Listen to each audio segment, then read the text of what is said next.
It's been 61 days since I've had a drink last. It's crazy when you take out something that used to be such a part of your life, whether it was every few days or every weekend or so, and you take it out completely, how much of a difference you notice is on the other side of it. And this isn't about judgment or shaming people about their habits or doing it, whatever they want to do. Do whatever you want to do. I'm not here to do that. It's just to share with you what I've seen on the other side and how I got to this side. If you missed it, I did an update a few weeks ago. I was on about day 44 and I talked about this stuff a little bit more in depth.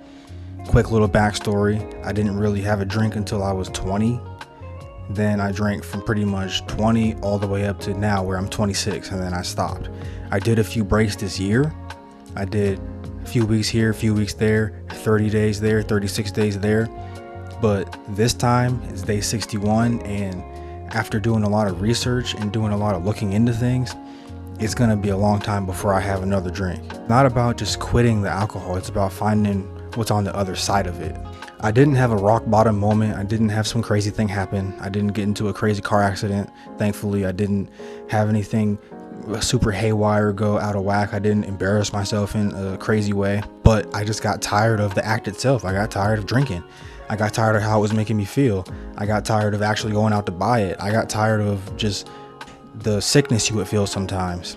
I just got tired of a lot of things involving it. And the number one thing is I got tired of how it was slowing me down, how it was weighing me down.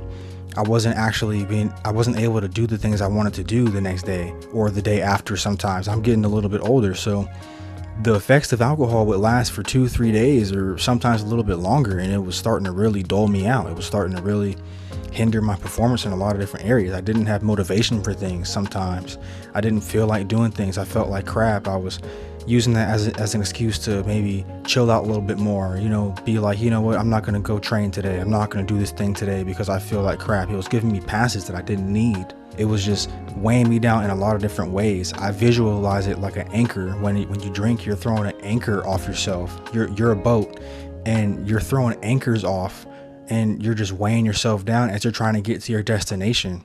And I didn't like that. I didn't like where that was going. I didn't like where that was taking me.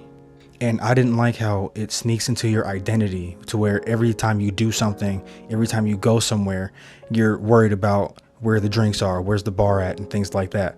I didn't like having that thing over me. It's kind of why I quit nicotine in a way too, because I didn't like that pull that nicotine had over my brain. I didn't like how when I first woke up in the morning, I thought about a substance. I thought about a drug. I don't like how these things weigh on us. I don't like how these things pull our brains and mess with our brain's chemistry and mess with how we do things in our day-to-day lives. And it put me in this autopilot where I was constantly fogged. And the first few weeks, especially if you do that stuff all the time, it's gonna suck. You're gonna think about that stuff constantly. It's always gonna be weighing on your mind, thinking about, well, I mean, what if I go do that? What if I get that little bottle there? What if I get that little shot here? It's not gonna hurt. Oh, it'll just be on the weekends, and then the weekends are slipping into, oh, and it's every 3 days and stuff like that. Your brain turns it into a reward. It's like, oh, I did this thing, now I can go have that drink. I did this other thing, now I can have a drink. Or I had a long week, I can do this. I had a long day, I can do this. And it becomes a crutch that you always are relying on to get through certain things. It becomes this crutch that you're always reaching towards, and it's not even helping you in the long run, especially if you're stressed. When you're stressed, it just creates more stress, and it creates this loop that you don't even realize that you're doing it to yourself. You're stressed, so then you drink, and then you get stressed because you drink, and it's this endless loop of this cortisol being spiked, and then your cortisol crashing down, and then you don't know why you feel bad. You don't know why you feel anxious. You don't know why you feel tired and why you feel restless. It's all because of that. And it'll test you, but those days and those weeks when they start to stack up, it's actual momentum, especially when you get months in, a few months in, like right now. It's just a lot of momentum, a lot of clarity. And that's one of the main things on why it's a lot easier to keep going once you get those few reps stacked under your belt. It's the clarity you actually get. You can actually get restorative sleep. You can actually think things through better. You wake up in the morning and you feel ready to go. I don't have any more zombie mornings. I remember getting up and just not feeling like doing anything, and I got tired of that. Now I don't have those mornings anymore. I get up and I'm ready to go right away. It's kind of crazy having that clarity and having that that actual restorative sleep, that restored feeling when you get up, that refreshed feeling, like you actually got real good sleep. You got good REM sleep. You went through all your cycles of sleep how you should. Because look into how that stuff affects your sleep and your REM sleep cycles. My dreams have been crazier too. I've been having a lot of crazy dreams. Some nights I don't dream at all still, but most of the nights I still have dreams that I remember. So I just write them all down.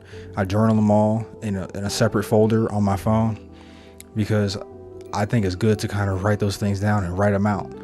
And if you want to take it a step further too, depending on how deep you want to look into it, I don't really believe that dreams mean anything necessarily, but I do believe that your brain, it shows you or projects different dreams on you for certain reasons, whether it's your subconscious thoughts you have, or what happened to you that day, or what you watched before you went to bed, or things like that. I think your brain tries to tell you stories based on your dreams. I don't think they necessarily mean anything, but I do think your brain tries to talk to you in your sleep in some weird ways, as far as like transformation or growth and things like that. But my workout's been better. My focus has been 100 times better. I'm way more confident. I don't get that overwhelming feeling when I look at goals and tasks like I can't do it. I just look at everything like, okay, I can do that. It takes work, but work is just work. I can do those things. I don't feel anxious anymore. I have a way more flat, calm mood.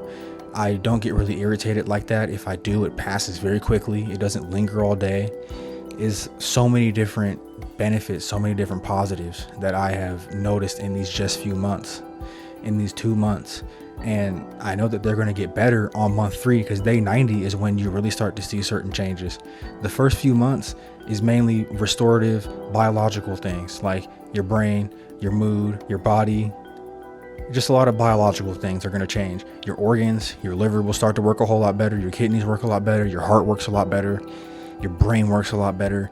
That's one of the main things, is all the health benefits you get just from not ingesting this poison, which is what it is. It's a poison. Don't shy away from it. That's what it is. But you don't realize how much noise you're living in, how much you're muddying yourself until you go without for a little bit and see the other side of that. It's crazy. It's almost a no-brainer now to just avoid it because of how much better everything is. There's nothing but upsides with it.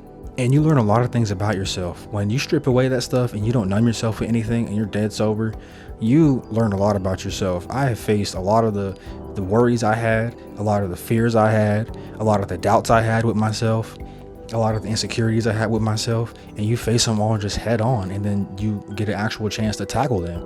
I'm actually working on the areas that I didn't like about myself harder now that I'm sober. Instead of me suppressing them, now it's stuff that I'm actually going after and I'm actually making better and attacking.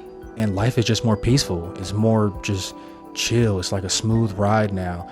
You don't need that stuff to have fun. I still go out with others and I still go out with family, and it's still just as fun. I still just be chilling, and it's just more nice to just be there, be aware, be conscious of yourself. It changes how you handle stress. It changes how you connect with people. It changes how you spend time.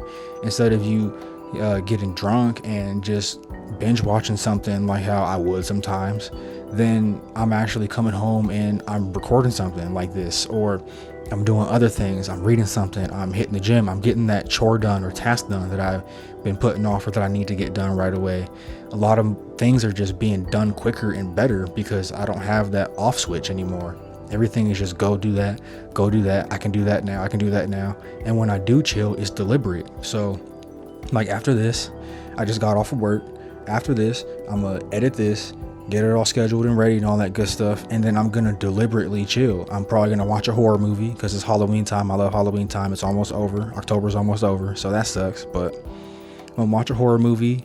And if you substitute it like I did by drinking 0.0 beer or non-alcoholic beer, or 0 alcohol spirits or 0 alcohol mocktails like I have in the fridge, you intentionally get those things and set aside that time to chill, and you can still have a great sober chill time with the same ritual, with the same cold drinks. It's just that you're not feeling bad about yourself during, and you don't feel bad about yourself the next day. I'm going to wake up tomorrow and be crystal clear and be ready to do whatever I want to do on Sunday, which I'm recording this on Saturday. So you're going to see this on Sunday, which is tomorrow for me, but it's today for you.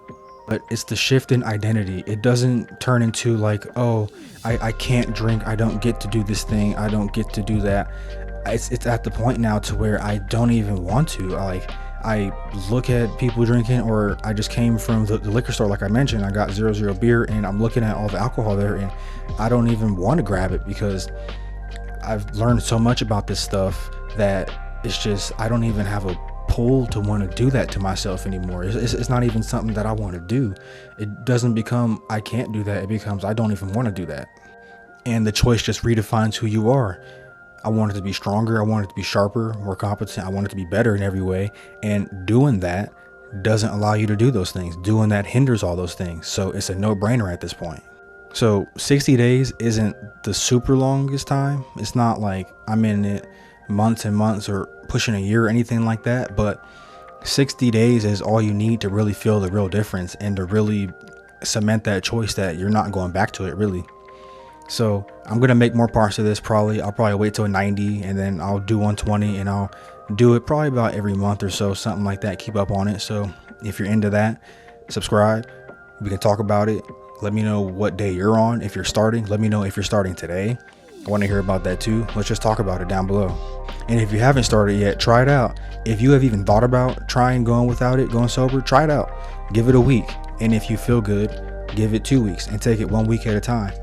And then when you hit that month, really sit down and write out the pros and cons that you have felt over that month. And I guarantee you it's going to be way more pros than there will be cons.